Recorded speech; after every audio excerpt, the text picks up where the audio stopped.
This 17 News at Noon podcast is brought to you by Clinica Sierra Vista. Welcome back to the 17 News at Noon podcast, where we share your news on your schedule. Good day, I'm Elena Rusk. The Tehachapi woman accused of murdering her ex-boyfriend in 2019 was back on the witness stand today in her own defense. Wendy Howard accused of shooting and killing Kelly Reese Pitts after confronting him over his alleged sexual abuse of their teen daughter. This morning, Howard gave a series of vague answers as a prosecutor asked her to explain her actions step by step on that day 3 years ago.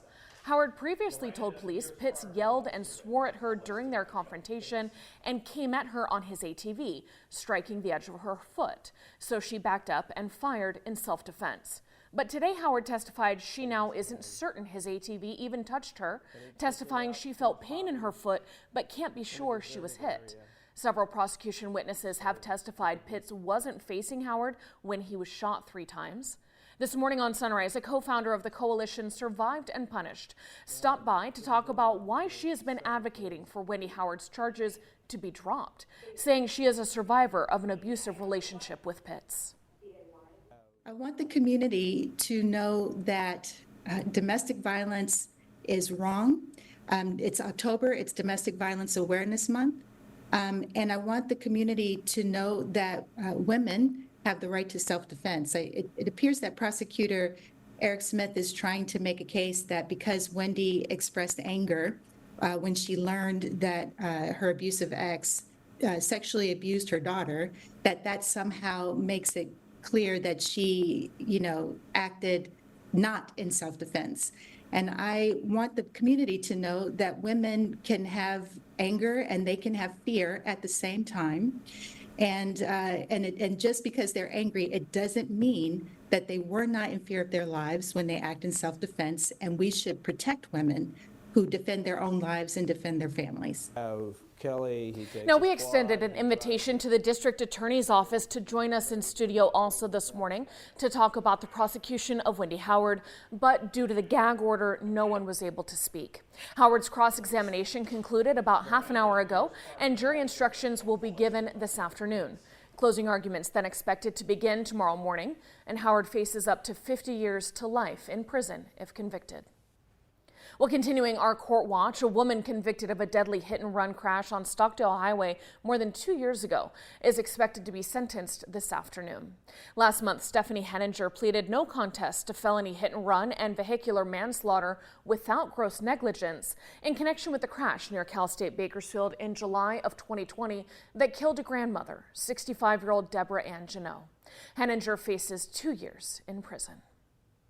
And to our north, the jury for one of the men in the Kristen Smart trial has reached a verdict. Ruben Flores is the father of Paul Flores and is accused of helping his son hide the Cal Poly freshman's body after her murder in 1996. Ruben's jury reached a verdict yesterday, but Paul's jury is still deliberating. The verdict sealed until Paul's jury reaches their verdict, as the men are being tried in separate cases, but at the same time. Paul Flores accused of murdering Smart while trying to rape her. Her body has never been found. And now to your 17 Crime Watch. An adult and a teen are in custody following a shooting in Lemont last Thursday. When sheriff's deputies arrived to the crime scene on San Diego Street about 10 a.m. on Thursday, they found a man suffering from several gunshot wounds. He was taken to the hospital with non-life-threatening injuries. Deputies found and arrested a teen the following day, reporting that teen and 18-year-old Rene Gutierrez were found in possession of loaded firearms.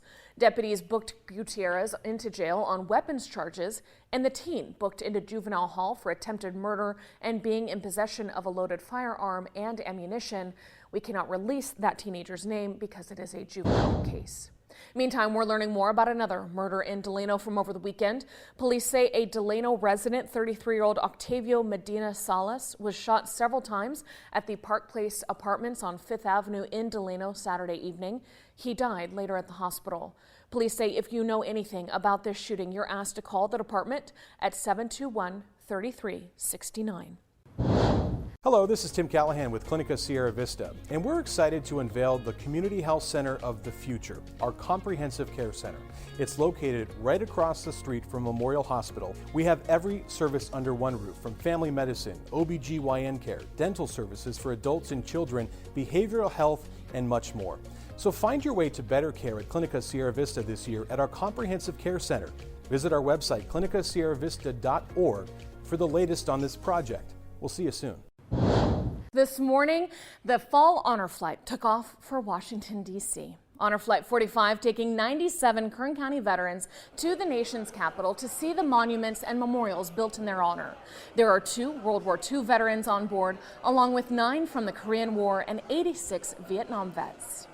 Now, the vets and their escorts returned back home Thursday night, and the community encouraged to be there to welcome them back with posters and banners and just loud cheers.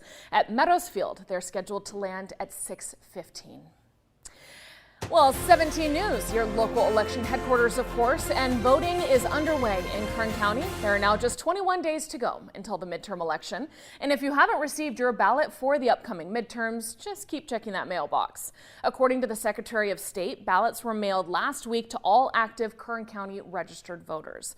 Now, again, if you haven't gotten your ballot by this Thursday, you can request a replacement from the local elections office. The last day to register to vote and to have a ballot mailed to you is coming up on Monday, October 24th.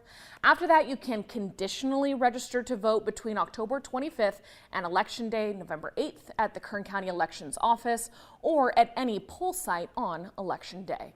Now, we're hosting another debate ahead of the election. Tonight, 16th State Senate District candidates Melissa Hurtado and David Shepard will be facing off, happening right here at 7 p.m. tonight on KGET.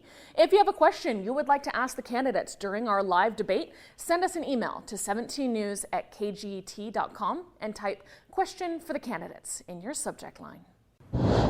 Lawmakers say 10 years ago, fentanyl caused about 80 deaths across the state. This past year, that number nearly 6,000. That's a 700% increase in a decade. San Francisco Assemblyman Matt Haney is now leading a bipartisan committee of state lawmakers to find solutions to this epidemic. These drugs are coming in some cases from overseas. Sometimes they're made in the U.S. And not only do we need to make sure that people who are addicted to fentanyl get help, but we also have to make sure that we're stopping this flow of these drugs into our state. First hearing in Sacramento to present solutions to the fentanyl crisis is set for January. Meanwhile, here at home, Kern County Library and Kern County Behavioral Health and Recovery Services teaming up to get Narcan into the hands of people who may need it.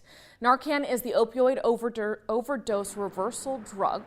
It will now be distributed at all 22 Kern County Library locations for free.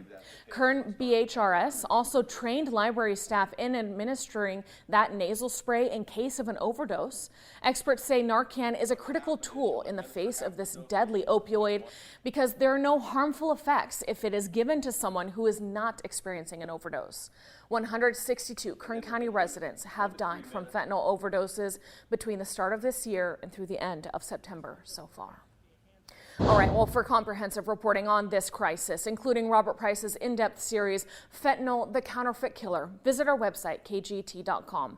In those reports, there are several profiles of local families who have lost loved ones to this drug and resources you can use to protect those around you. The 17 News at Noon podcast is a production of KGET and Nexstar Media Group. For more on all of the headlines in today's show, head to kget.com.